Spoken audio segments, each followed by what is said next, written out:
वो कह रहे हैं कि नया विकल्प, एक नई विकल्प देश के सामने वो देना चाहते हैं। अब इसका कोई स्वरूप होगा, किसी को खुद उन्होंने कोई स्पष्ट नहीं किया है, लेकिन हाँ वो ज़रूर ये कोशिश में है कि वो कहीं ना कहीं अपने आप को या अपनी पार्टी को, उन्होंने यहाँ तक कह दिया कि भारत राष्ट्र संघ या इस तरह से कोई नाम, जैसे तेलंगाना राष्ट्र समिति है वहाँ पे, उसी तरह वो भारतीय राष्ट्र समिति कुछ इस तरह से बात कही है उन्होंने शुरू के दौर में। तो एक इम्पोर्टेंट है। रहा सवाल विपक्ष की, आपने एक बात कही थी, कोई भी हारने के लिए चुनाव नहीं लड़ता, ज़रूर है, लेकिन राष्ट्रपति का चुनाव अक्सर देखा गया है,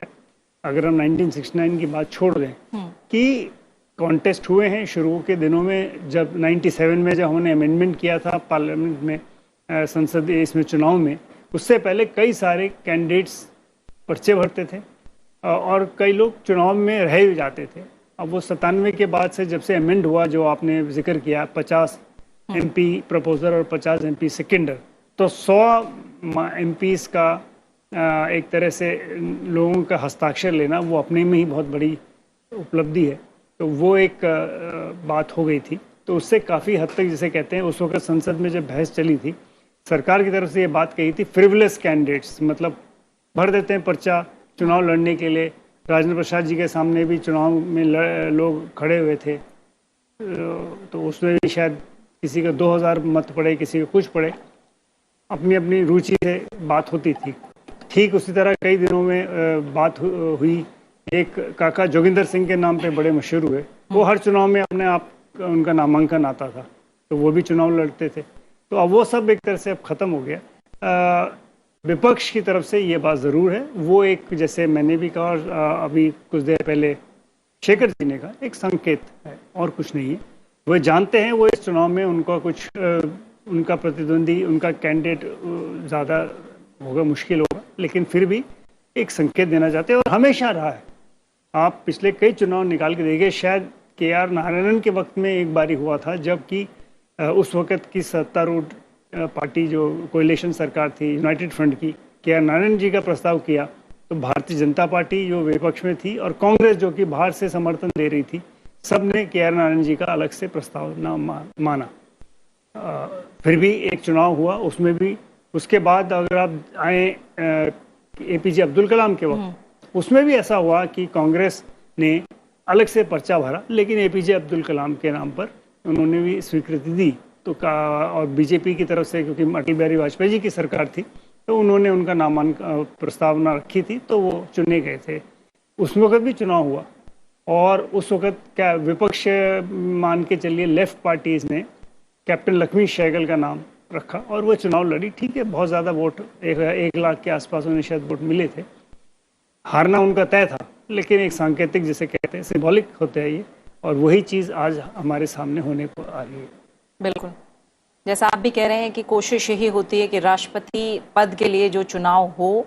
उसमें चुनाव की नौबत ना आए, चुनाव कराने की नौबत ना आए, बल्कि सर्वसम्मति से राष्ट्रपति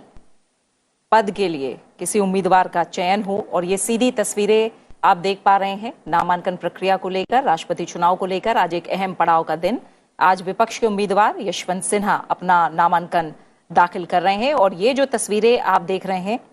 ये आप देख रहे हैं राज्यसभा महासचिव और राष्ट्रपति चुनाव 2022 के लिए निर्वाचन अधिकारी PC मोदी के कार्यालय से, जहां यशवंत सिन्हा अपना नामांकन दाखिल कर रहे हैं। और नामांकन पत्र राज्यसभा महासचिव और राष्ट्रपति चुनाव के निर्वाचन अधिकारी PC मोदी को सौंपा जा चुका है। वो तमाम जो दस्तावेज हैं उनकी जांच करते हुए, औपचारिकताओं की जांच करते हुए, और यहां विपक्ष के तमाम बड़े नेताओं की मौजूदगी देख रहे हैं, जो कि यशवंत सिन्हा के नामांकन के वक्त PC मोदी के कार्यालय में मौजूद हैं। शेखर अय्यर जी, जैसा हम कह भी रहे हैं कि प्रथम नागरिक, हेड ऑफ द स्टेट, लगातार बात होती है, कोशिश होती है खासतौर से सत्ता पक्ष की तरफ से कि चुनाव की नौबत ना आए और जो भी उम्मीदवार है उससे सर्वसम्मति से राष्ट्रपति पद के लिए चुना जाए। और हम देखें, जैसा अभी KV प्रसाद जी ने भी कहा कि चुनाव की नौबत आई है। अब नीलम संजीव रेड्डी जब चुने गए थे, उसको छोड़कर अगर हम देखें तो हर बार चुनाव की नौबत कहीं ना कहीं आई है। वो क्या वाकया रहा, अगर थोड़ा सा इतिहास की तरफ चलें, कैसे वो सर्वसम्मति से चुना जाना मुमकिन हो पाया था रेड्डी जी का? देखिए, नीलम संजीवा रेड्डी तो कहानी अलग है, क्योंकि नीलम संजीवा रेड्डी के समय में आपने देखा होगा कि कांग्रेस के अंदर बड़ा इंटरनल क्राइसिस शुरू हो गया था। उसमें old guard versus Indira Gandhi, क्योंकि उस समय इंदिरा गांधी ने तय कर लिया था कि वो अपना स्वयं पार्टी की पूरा कंट्रोल ले लेंगे, और जो ओल्ड गार्ड्स थे जिसमें नीलम संजीवा रेड्डी, कामराज, निजलिंगप्पा, ऐसे कई कांग्रेस नेता थे, उनके कंट्रोल से बाहर आना चाहते थे और पार्टी को अपने पार्टी कांग्रेस की पार्टी के अंदर ही, क्योंकि कांग्रेस सबसे बड़ी पार्टी थी, तो कांग्रेस पार्टी की जो इंटरनल स्ट्रगल वो रिफ्लेक्ट हो गई थी राष्ट्रपति चुनाव में, क्योंकि ओल्ड गार्ड्स या सीनियर लीडर्स जो थे वो चाहते थे कि नीलम संजीवा रेड्डी इलेक्ट हुए, और इंदिरा गांधी ने तय कर लिया था कि एक ऐसे लीडर लाए जो थोड़ा लेफ्ट बैकिंग हो, जिनका ये वो थे हमारे वीवी गिरी। और उस चुनाव में एक प्रकार से एक टेस्ट ऑफ स्ट्रेंथ था जिसमें वीवी गिरी चुनाव जीते, और इससे बड़ा मैसेज इंदिरा गांधी दे पाई कि सारी पार्टी की कंट्रोल उनके हाथ में, और वो कोई कठपुतली नहीं है, क्योंकि उससे पहले बार बार कहा जाता था ये जो सीनियर कांग्रेस ओल्ड गार्ड्स है उनकी कठपुतली है, पपट है। तो वो एक पॉलिटिकल चुनाव था। उसके बाद अगर हम देखेंगे, जैसे अभी प्रसाद जी जिक्र कर रहे थे के.आर. नारायणन के election, KR. Narayanan election Congress की ये चॉइस था, सोनिया गांधी की बड़ी उसमें भूमिका थी, कांग्रेस बाहर से समर्थन कर रही थी यूनाइटेड फ्रंट सरकार को, लेकिन जब के.आर. नारायण के सामने आया और ये बात मैसेज गया कि ये पहला दलित राष्ट्रपति होंगे, तब कोई बाकी जो पार्टीज थे, जो गैर कांग्रेस पार्टी, वो नहीं चाहते थे इसको विरोध करें, लेकिन कुछ ऐसी पार्टीज भी थे जिन्होंने टी.एन. शेषन, जो भूतपूर्व चीफ इलेक्शन कमिश्नर है, उनको खड़ा किया। और उस चुनाव का नतीजा अगर आप देखेंगे प्रीति जी, उसमें कम से कम 9,65,000 कुछ वोट, इलेक्टोरल कॉलेज की वोट वो के.आर. नारायण के पक्ष में गए, और केवल 50,000 वोट वो सेशन के तैली में आए। तो इसका मतलब उस चुनाव का कोई मतलब नहीं था, क्योंकि के.आर. नारायण एक आउटस्टैंडिंग कैंडिडेट थे, एक दलित समुदाय के थे, और खुद डिप्लोमेट रहे हैं, उनका लंबा सफर रहा है, पंडित नेहरू जी के समय से उनका ये रहा है, उनकी पब्लिक सर्विस रही है। तो ऐसे समय में एक वक्त आता है जहां पॉलिटिकल पार्टीज को लगता है कि अगर जब बड़ा पॉलिटिकल मैसेज जा रहा है, एक सोशल मैसेज जा रहा है, एक सामाजिक एम्पावरमेंट की एक मैसेज आ रही है, तो उस समय वो नहीं चाहते कि भाई अपना पॉलिटिक्स के लिए तो और भी चुनाव हैं, मतलब और भी बैटल हैं। मुझे लगता है कि ऐसा एक वक्त अभी भी आ गया है जहां पे अगर आदिवासी की बात की जाए, अगर आदिवासी की एम्पावरमेंट की बात, और एक मैसेज जाना है कि पहला बार एक भारत के राष्ट्रपति ट्राइबल समुदाय के होंगे, वो भी महिला ट्राइबल, और ऐसे व्यक्ति जो द्रौपदी मुर्मू जैसे, जिनके खिलाफ कोई कंट्रोवर्सी नहीं है, जैसे के.आर. नारायण के खिलाफ भी कोई कंट्रोवर्सी नहीं था, जिनकी पब्लिक लाइफ बड़ी स्पष्ट रही है। तो ऐसे समय में पॉलिटिकल पार्टीज के अंदर भी एक आत्मचिंतन शुरू हो जाता है, क्या हम ये चुनाव, क्योंकि इस बार भी मैं देख रहा हूं कि देखिए जो स्टेटेड पर्पस है ऑपोजिशन पार्टीज के, और स्वयं जो कैंडिडेट है यशवंत सिन्हा जी, उनके ओपनिंग स्टेटमेंट और जितने भी इंटरव्यूज दे, बार बार वही कह रहे हैं कि भारत ऐसे समय में गुजर रहा है जहां पे तानाशाही है, उसके खिलाफ हम लड़ रहे हैं, उसके खिलाफ मैं स्वरूप के नाते मैं इस चुनाव लड़ रहा हूं। तो ये लड़ाई बार बार ये कहा जा रहा है भाई ये प्रधानमंत्री मोदी और बीजेपी की जो सत्ताधारी जो अभी अरेंजमेंट है उसके खिलाफ है। तो मुझे लगता है ये पॉलिटिकल बैटल, ये प्रेसिडेंशियल इलेक्शन में पॉलिटिकल बैटल की जो कोशिश हो रही है, मुझे नहीं लगता कि ऑपोजिशन के लिए कोई बड़ा बेनिफिट मिलेगा, क्योंकि लड़ाई तो होना ही है। लेकिन मुझे लगता है अभी भी वक्त है, अभी भी वक्त है। यशवंत सिन्हा जी सोच सकते हैं क्या इसमें आगे जाके उनको क्या फायदा होगा। देखिए जुलाई 18 तारीख, जुलाई जब रिजल्ट आ जाएंगे उसके बाद तो कोई फर्क नहीं पड़ेगा, बस केवल यही रहेगा रिकॉर्ड में ये चुनाव लड़े थे। और उनकी लंबा सफर रही है पॉलिटिक्स में, मतलब कितने पार्टी में हो रहे हैं, कितने पार्टी बड़े बड़े स्थान अचीव किए, वो फाइनेंस मिनिस्टर रहे हैं, एक्सटर्नल अफेयर्स मिनिस्टर रहे हैं। उनकी जो पब्लिक रिकॉर्ड इन लाइफ आप देखेंगे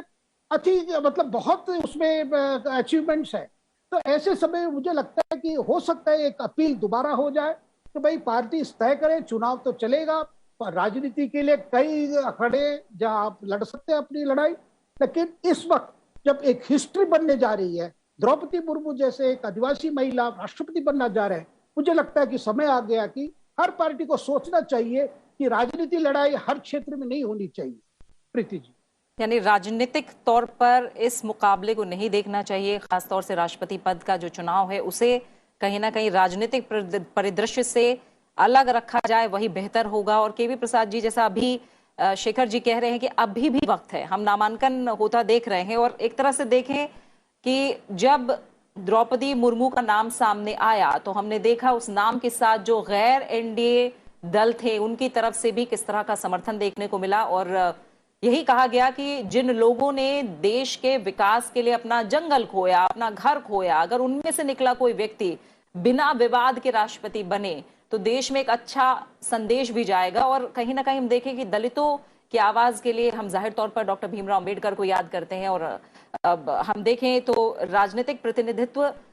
आदिवासियों को लेकर उतना प्रखर नहीं रहा। ऐसे में सर्वोच्च पद पर अगर एक जनजातीय समुदाय से आने वाली महिला पहुंचती हैं और वो भी निर्विरोध पहुंचती हैं तो किस तरह का संदेश जा सकता है। और दूसरी बात, जैसे शेखर जी ने कहा कि जब आपको पता है कि जीतने के लिए जो जरूरी समीकरण है, जो जरूरी वोट है वो आपके पास नहीं है, तो ऐसे में क्या एक ब्रॉडर संदेश देने के नाम पर, सामाजिक एम्पावरमेंट के नाम पर एक साथ खड़े दिखाई देना चाहिए विपक्ष को? क्या अभी भी समय है? समय मेरे ख्याल से अब वो समय एक तरह से आज जो हम सामने तस्वीरें देख रहे हैं वो समय उस तरह से तो निकल गया है। लेकिन हाँ, एक चीज़ ज़रूर है, चूंकि इसमें कोई विप इशू नहीं होता है, हर एक आदमी अपनी मर्जी से वोट डाल सकता है, हर सांसद, हर एमएलए, हर लेजिस्लेचर अपने विवेक से और अपने जिसे कहते हैं अंतरात्मा की आवाज़ कहिए, जैसे इंदिरा गांधी जी ने इसका इस्तेमाल किया था जब इस लफ्ज़ का, इस कॉन्शियस वोट कहा था जब वीवी गिरी का जिसका जिक्र किया था शेखर अय्यर ने, तो ये वोट में वोट जैसे होंगे। और कई बार देखा गया है कि क्योंकि इसमें ज़रूरी नहीं है कि हर वोट पार्टी लाइंस पे ही पड़े, पिछले चुनाव में भी